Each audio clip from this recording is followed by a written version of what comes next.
อย่าได้ท้อถอยถ้าคิดจะถอยก็ขอให้ถอยป้ายแดงอันนี้เป็นสัจธรรมที่บัณฑิตท่านผู้รู้ก่อนไกลนำมาอู้มาจาให้ญาติโยมสาธุชนได้เข้าใจเมื่อค่ำยามแรงของวันนี้ตั้งละปูนอากาศก็เย็นลงญาติโยมอากาศเย็นลงอาตมาภาพก็ยังปรับตัวแทบปัดตันนะเพราะว่าเผลองีบไปหน่อยเนาะงีบไปหน่อยจะ4 โมงครึ่งถึง5 โมงครึ่งนี่นะเกือบชั่วโมงเหมือนกันนะพอดีเพลหันเพลนี่ก็เลยว่าวันนี้วันเสาร์วันติดนี่รายการของอันก่อน5 โมงถึง6 โมงนี่บ่มีมันมี6 โมงถึง7 โมงแล้วก็7 โมงถึง2 ทุ่มนี่นะก็เลยแวบนอนเห็นน้อยหนึ่งสะดุ้งตื่นมากัดหูดังเอาละมาแล้วความเย็นตอนสัก3 โมงนี่ก็มีอาการว่ารู้สึกว่าอากาศจะเย็นก็ถือว่าสุขภาพร่างกายเนาะก็ปกติก็เป็นเรื่องธรรมดาเนาะเป็นวัดกัดดังนี่ก็ยังแควนบ่ได้หู้กินบ่ได้หู้รสอย่างนี้ในการนักแกเหมือนกันเพราะฉะนั้นร่างกายแต่ละคนแต่ละท่านดื่มน้ำอุ่นน้ำอย่างก็ถือว่าดีอยู่นะเพราะฉะนั้นถือว่าเราท่านทั้งหลายก็พยายามปฏิบัติภาระธุระอย่างให้เรียบร้อยแต่หัวค่ำนะบทจะมาก็มาเมื่อเนี่ยอากาศวันหนึ่งมี2-3 เวลาเจ้ามืดนี่เย็นกว่าจะ8 โมง 9 โมงยังเย็นอยู่นะบ่าย 2 บ่าย 3ก็ฮ้อนเห็นน้อยนึง4-5 โมงเย็นเห็นไหมเนี่ยมันเย็นฮ้อนเนี่ยนะเรื่องสุขภาพก็เป็นเรื่องที่จะพึงระวังรักษาให้อบอุ่นขออนุโมทนาขอบพระคุณในเมตตากรุณานุเคราะห์กับทุกท่านที่ส่งกำลังใจมีความเป็นห่วงซึ่งกันและกันก็ขอรับไว้ด้วยกัลยาณจิตอันสูงส่งอย่างยิ่งโดยเฉพาะเรื่องของน้ำใจญาติโยมน้ำจิตน้ำใจเนาะน้ำเพชรที่ว่าใสยังสู้น้ำใจที่บริสุทธิ์บ่ได้คนกตัญญูหมายถึงคนที่หู้คุณบอกว่าจะเป็นคนเป็นสัตว์วัตถุสิ่งของที่เคยให้คุณเขาหู้ซึกซาบซึ่งตึงใจในคุณที่ได้รับจำฝังใจไว้บ่เคยลืมและตั้งใจว่าจะหาโอกาสตอบแทนนี่ก็คือคนกตัญญูกตัญญูตาแปลว่าความรู้คุณเป็นอาการตั้งจิตสำนึกเป็นคุณธรรมเบื้องต้นของคนดีติต่างว่าฮักคนตัวตึกนะความกตัญญูก็เป็นรากฐานตึกสูงใหญ่ต้องตั้งอยู่ได้บนฐานที่มั่นคงฉันใดคนก็เช่นจะขึ้นสู่ความยิ่งใหญ่ทั้งในทางโลกทั้งในทางธรรมก็ต้องมีความกตัญญูรู้คุณท่าน เป็นพื้นฐานนิสัยฉะนั้นโดยทั่วไปกตัญญูมี2 ลักษณะ1กตัญญูต่อวัตถุหมายถึงความรู้คุณเข้าของเครื่องใจต้นไม้บ้านเรือนรถลายานพาหนะป่าเขาลำเนาภัยห้วยหนองคลองบึงต้นน้ำลำคลองเป็นต้นอย่างร้านก๋วยเตี๋ยวแห่งหนึ่งเขาตั้งไม้พายไว้ปูจาสอบถามได้ทำความว่าไม้พายเล่มนี้เป็นของเก่าคนรุ่นปู่รุ่นย่าอากงเคยใช้พายเรือเร่ขายก๋วยเตี๋ยวไปตามลำคลองจนตั้งเนื้อตั้งตัวหมู่เขาก็กึดถึงคุณของมันบ่ทิ้งบ่ทำลายจึงนำมาตั้งไว้สักการะบูชาการลอยกระทงก็เช่นกันเป็นการลอยปลูกจิตใจสำนึกให้เกิดความกตัญญูต่อกระแสน้ำลำคลองหนองบึงซึ่งเป็นธรรมชาติที่ช่วยให้ชีวิตอยู่รอด2กตัญญูต่อบุคคลความหมายก็หมายความว่าความรู้คุณของผู้มีพระคุณเริ่มจากพ่อแม่ครูอาจารย์พระพุทธเจ้าของเฮาพระมหากษัตริย์ของหมู่เฮาชาติไทยของเฮาเนาะถ้าเฮาฮักไว้คือคุณได้จากไผได้รับคุณจากไผจะโดยตรงหรือโดยอ้อมก็ควรกตัญญูรู้คุณของเขายิ่งถ้ากึดหือหันบุญคุณของคนทั่วโลกได้อย่าใจจะประเสริฐยิ่งนักยักมีความเมตตากรุณาประเบียดเบียนกันคนกตัญญูรู้คุณนั่นแหละชีวิตจะก้าวหน้าเทวดาก็เป็นใจจากคนธรรมดาสามารถเป็นเจ้าเมืองได้ ดังเรื่องลกเจ๊กนะลกเจ๊กเป็นตัวอย่างลกเจ๊กเป็นละอ่อนกตัญญูท่านเล่าไว้ในสามก๊กว่าครั้งหนึ่งลกเจ๊กกับโขงเบ้งได้ปะทะคารมกันต่อหน้าบรรดาขุนนางชั้นผู้ใหญ่จำนวนมากหลายโขงเบ้งใช้วาทะกระทบใจลกเจ๊กระลึกถึงคำพูดของตนว่าท่านเนี่ยหรือชื่อลกเจ๊กเมื่อเป็นละอ่อนลักส้มไปฮื้อแม่วาทะของโขงเบ้งประโยคนี้มีความหมายมาอย่างใดลกเจ๊กเกิดเมือง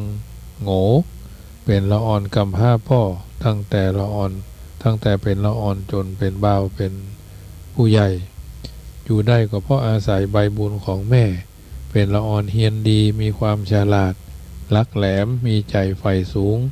กตัญญูรู้คุณต่อพ่อต่อแม่และผู้มีพระคุณต่อมาเมื่อลกเจ๊กเป็นหนุ่ม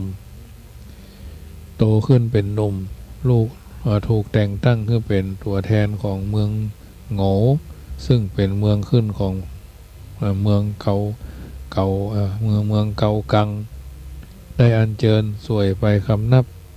อ้วนสุดเจ้าเมืองเกากงเนาะทางอ้วนสุดได้เตรียมอาหารหวานข้าวและผลไม้ชั้นดีจำนวนมากไว้คอยต้อนรับผู้แทนเมืองน้อยเมืองใหญ่ลกเช็คหั่นส้มที่เขาใส่ไว้ในถาดและแต่ละใบสีสวยน่ารับประทานเป็นอย่างยิ่งเขาคิดถึงแม่เพราะรู้ว่าแม่ชอบรับประทานส้มอยากจะให้แม่ได้รับประทานส้มเหล่านี้พ่องเมื่องานเลี้ยงใกล้เลิกก่อนจะปิกบ้านลกเช็คได้ขโมยเอาส้มไป2 ใบซ่อนใส่ไว้ในแขนเสื้อแล้วเดินไปทำการคำนับอ้วนสุดเพื่ออำลากลับบ้านในขณะที่เขากำลังยกมือประสานทำการก้มคำนับผู้อยู่นั่นส้ม2 ใบก็บ่ได้ไว้หน้าเนาะส้มก็หล่นลงมาจากแขนเสื้อตกลงบนพื้นตรงหน้าที่นั่งอ้วนสุดและขุนนางผู้ใหญ่พอดีอ้วนสุดหันแล้วก็ไข้หัวหรือหัวเราะถามลกเจ๊กอย่างอารมณ์ขันดีว่ากินไม่อิ่มเหรออย่างไรเจ้าหนูจึงต้องนำติดตัวไปกินที่บ้านอีกลกเจ๊กก็บอกว่าผมไม่ได้เอาไปกินครับท่านผมจะไปฮื้อแม่ครับอ้วนสุดชอบใจในความกตัญญูของลกเจ๊กจึงได้ฮื้อส้มแถมหลายใบฮื้อลกเจ๊กนำไปฮื้อแม่และได้กล่าวชมเชยเชิงพยากรณ์ว่าละอ่อนหนุ่มคนนี้มีความกตัญญูเป็นเลิศใหญ่หน้ากล้าบานขึ้นมาเป็นคนมีอำนาจวาสนาคนหนึ่งเป็นแน่ในวันตั้งหน้าคำพยากรณ์ของอ้วนสุดเป็นจริงทุกประการลกเจ๊กเจริญก้าวหน้าในอาชีพการงานและเจริญในตำแหน่งหน้าที่ตามลำดับทั้งนี้ก็เพราะว่าลกเจ๊กเคารพเชื่อฟังกตัญญูรู้คุณพ่อแม่ผู้บังเกิดเกล้า อย่างแรงกล้าได้ประพฤติตนเป็นลูกที่ดีโดยมีหลักปฏิบัติ4 ประการเป็นหลักธรรมประจำใจ1หักห้ามน้ำตา2รักษาน้ำใจ3เยื่อใยน้ำคำ4ทำตามน้ำถ้อยหักห้ามน้ำตารักษาน้ำใจเยื่อใยน้ำคำทำตามน้ำถ้อยอันนี้ของพ่อของแม่ญาติโยมสาธุชนหักห้ามน้ำตาเนาะรักษาน้ำใจเยื่อใยน้ำคำทำตามน้ำถ้อยความกตัญญูจักนำให้เกิดให้ลกเจ๊กเจริญรุ่งเรืองขึ้นมาตามลำดับจากบ้านเกิดไปเป็นที่ปรึกษาสุ่นกวนเจ้าเมืองกังตังจากที่ปรึกษามาเป็นเจ้าเมืองอุดหลิมในที่สุดนี่แหละท่านสาธุชนพระพุทธเจ้าจึงตรัสว่ากตัญญูตาเอตัมมังคารมุตตมังความกตัญญูซึ่งรวมไปถึงกตเวทิตาการตอบแทนคุณเป็นมงคลคือเป็นทางทำให้ชีวิตก้าวหน้าได้อย่างดีที่สุดญาติโยมสาธุชนท่านผู้ฟังทั้งหลายความจริงสมบัติที่เฮาครองหอห้องที่เฮาพักคนฮักที่เฮามี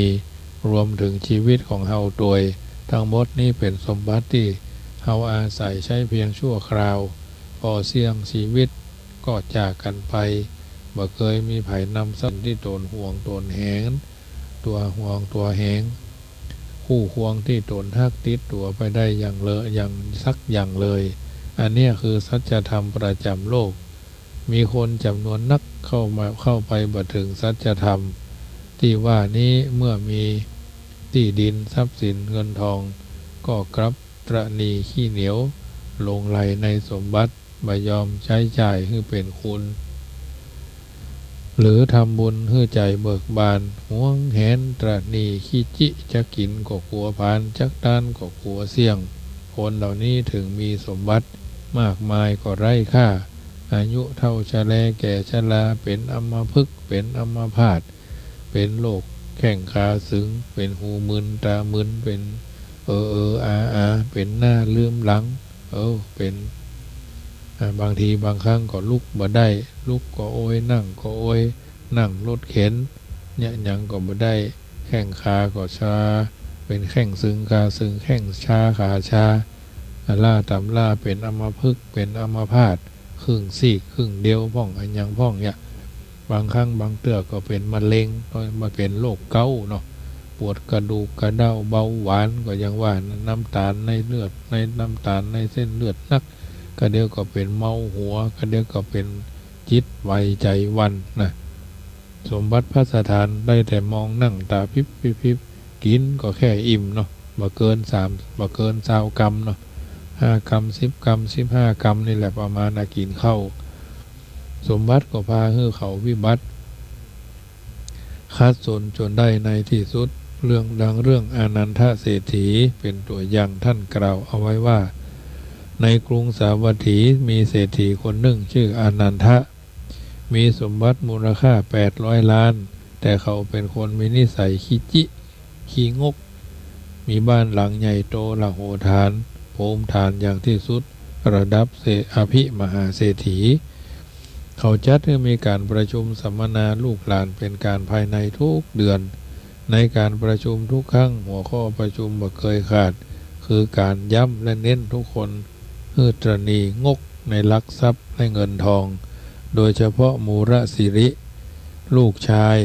ท่านพร่ำสอนวันละ3 เวลาว่าเวลาเก็บจงดูปวกไว้เวลาใจจงดูยาหยอดตา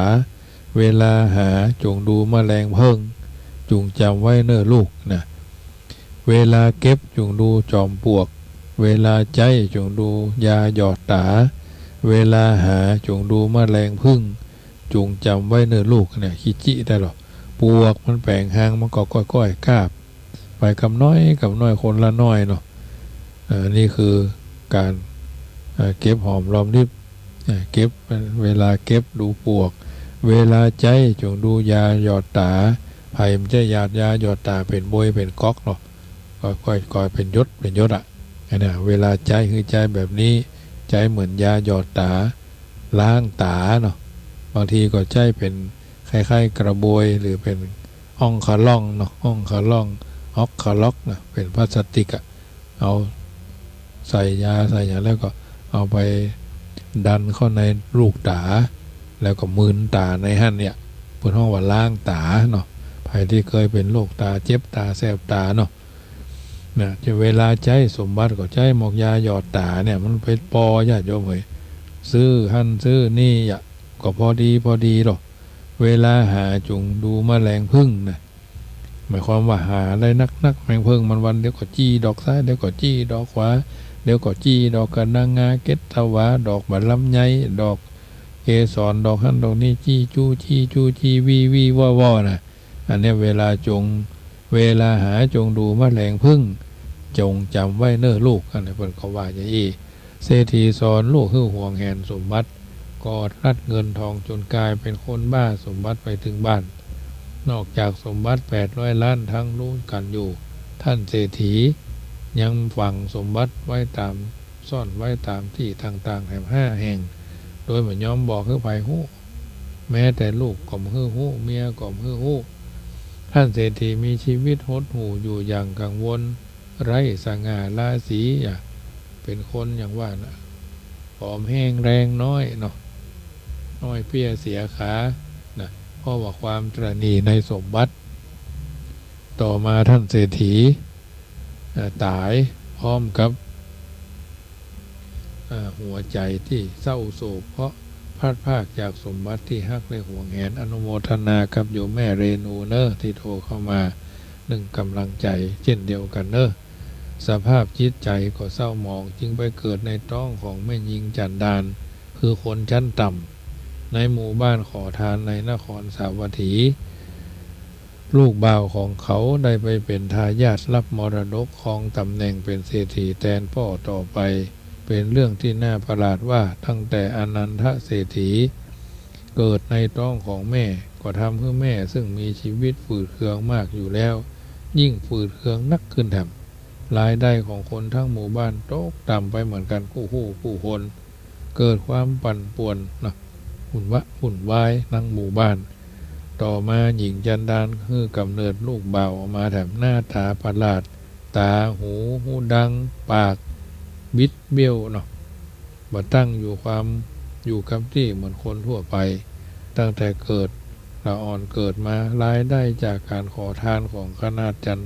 คนขอทานของแม่ยังมีเลยนะเหมือนเวรสาบบาปชัดนะ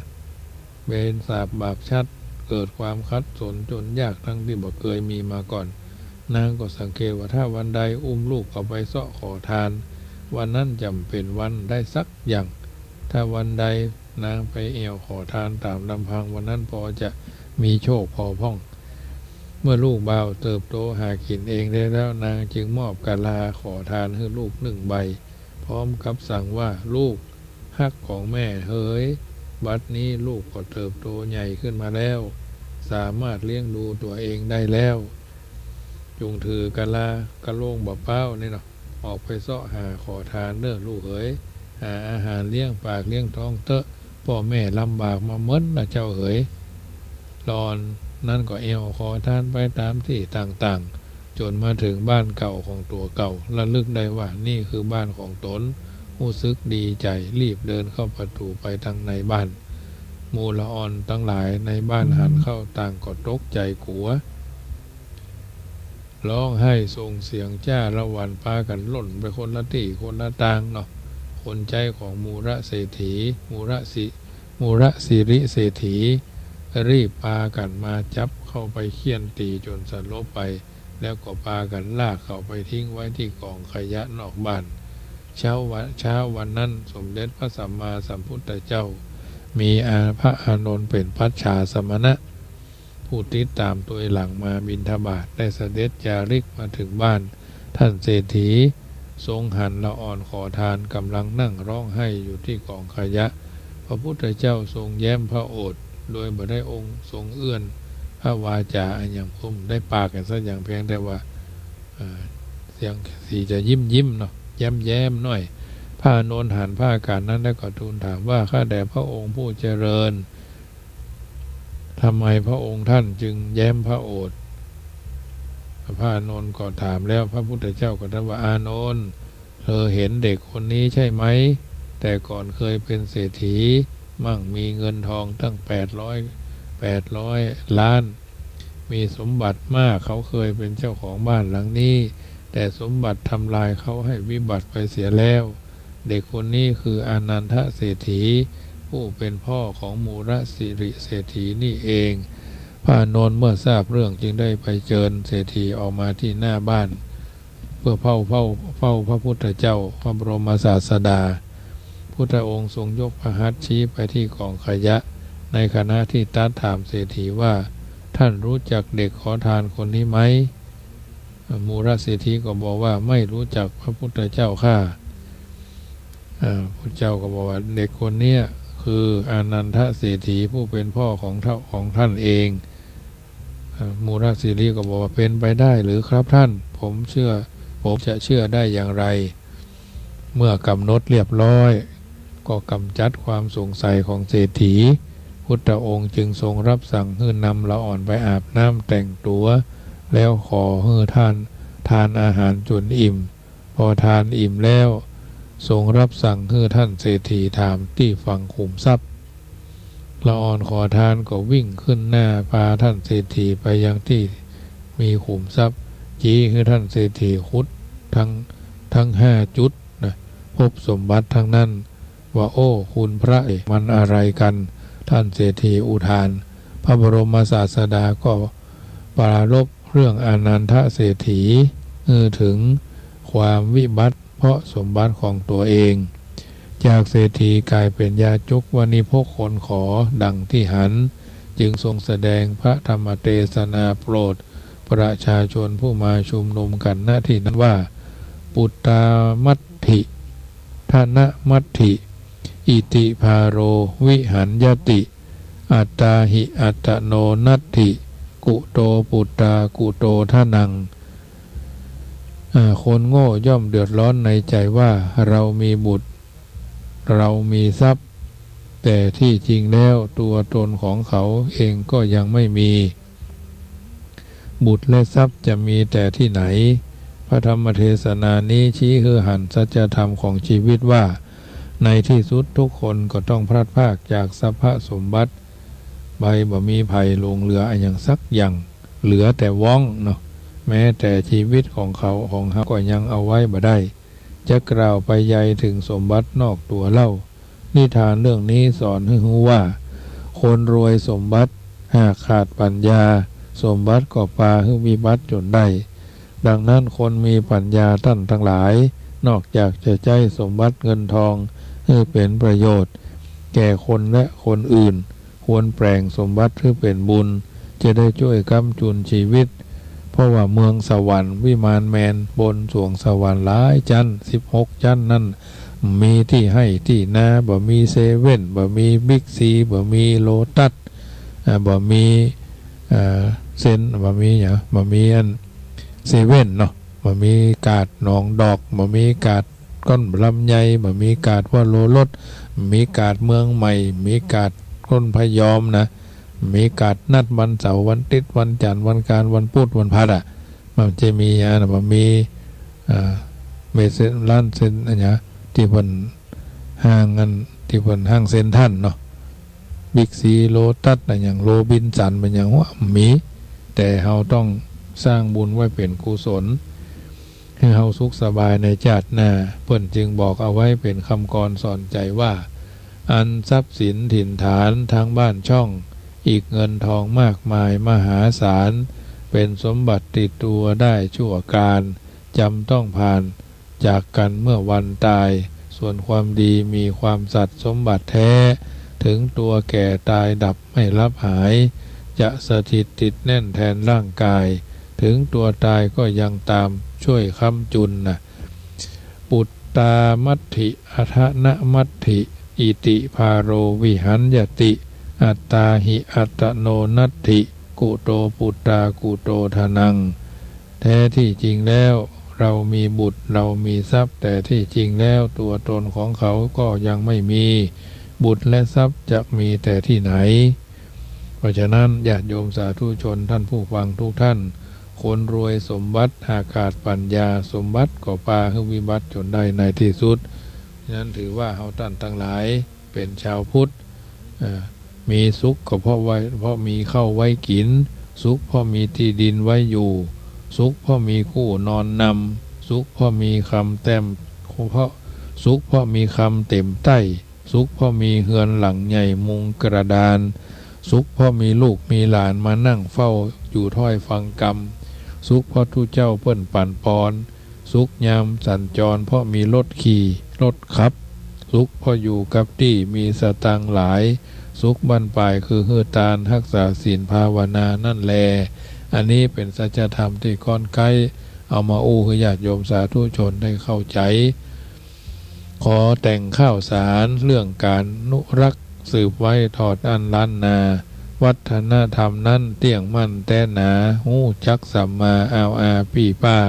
ที่ต่ำที่สูงเบียดเปียดบงตาค่า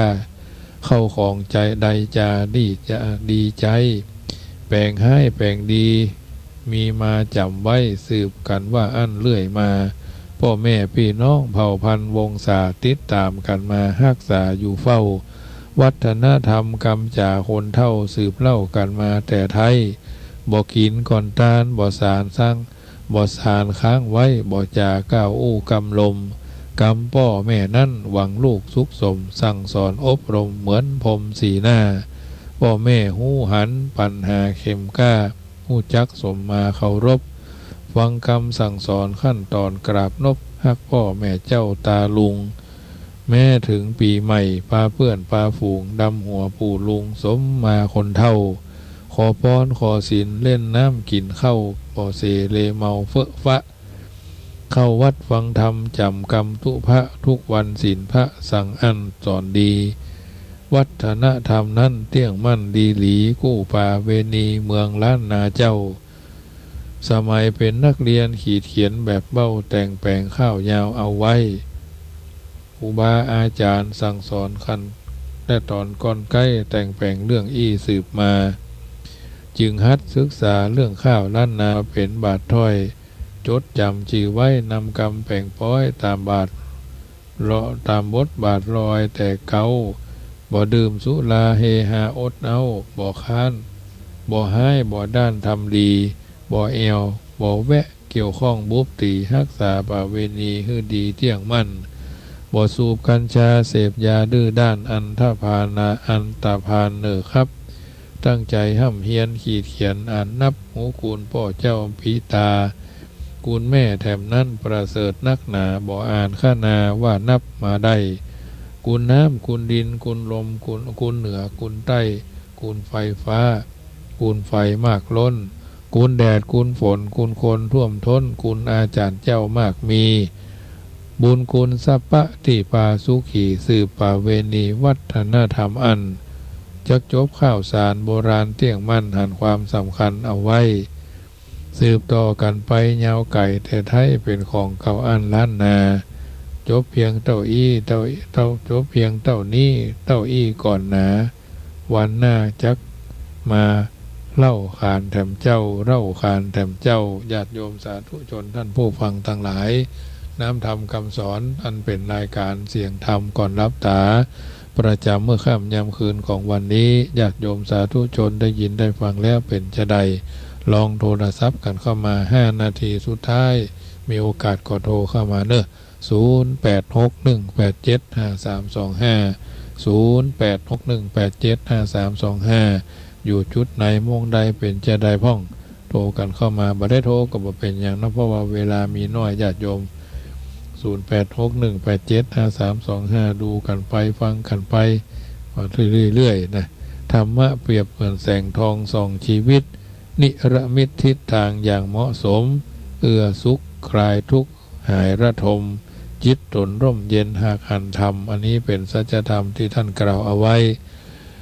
ก็นำรายการจากท่านไปประจำเมื่อค่ำยามคืนของวันนี้บอกเอิญเจริญพรประชาสัมพันธ์เนอะวันที่29 ธันวาที่วัดจังกำจะมีการตั้งธรรมหลวงประจำปี 2563เวันที่29ก็เทศนาธรรมพระเจ้า10 ญาติมาลัยเก้ามาลัยปายและก็คาถาพัน13 ผูกเจริญพรแม่จันดีฟังกันเข้าใจดีน้อเป็นกำลังใจเจ้าเป็นกำลังใจให้เนอเจ้าโมทนาโมทนาแม่จันดีปาก้างสันสายสายที่1นะโทรกันเข้ามาเนอะ1 เสียง 1 สายก็เป็นกำลังใจให้ซึ่งกันและกันโดยคืนวันพรุ่งนี้คงบ่ได้ฟังกันนะเพราะจะได้ไปเทศนาธรรมวันพรุ่งนี้หลายที่หลายทางตอนกลางวันก็จะได้ไปอาราธนาศพสรีระร่างสังขารหลวงปู่ท่านพระครูสิริบุญญากรวัดสรีบุญยืนลิง5หัวดอนเนาะซึ่งเป็นกู้กัลยาณมิตรวัดที่เป็นกู้กัลยาณมิตรของวัดสันปะคอย